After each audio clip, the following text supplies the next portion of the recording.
Welcome to Shiprocket Seller University.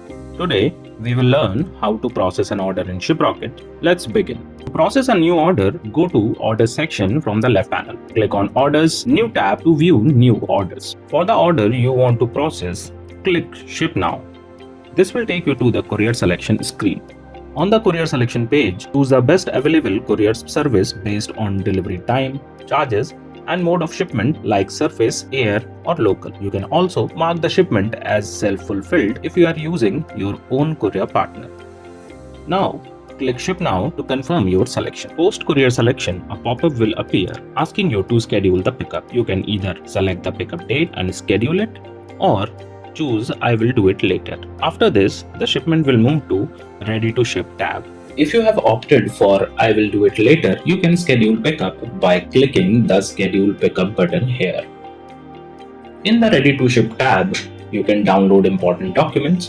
1. Shipping label. This label contains detail like shipping address, order ID, barcode, and courier information. It is attached to the package. 2. Buyer invoice. This is the bill or invoice generated for the buyer, including product details, price, tax, and total order value.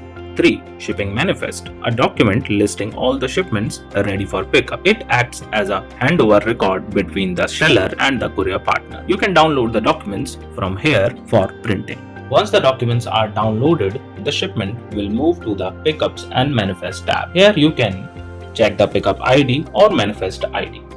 Use these IDs if you need to connect seller support regarding any issue with this shipment. The order has now been processed. Now, make sure that your package is properly packed, labeled, and ready for pickup by the courier partner. And it's done. You have successfully learned how to process an order in Shiprocket. Start processing your orders today and manage your deliveries efficiently.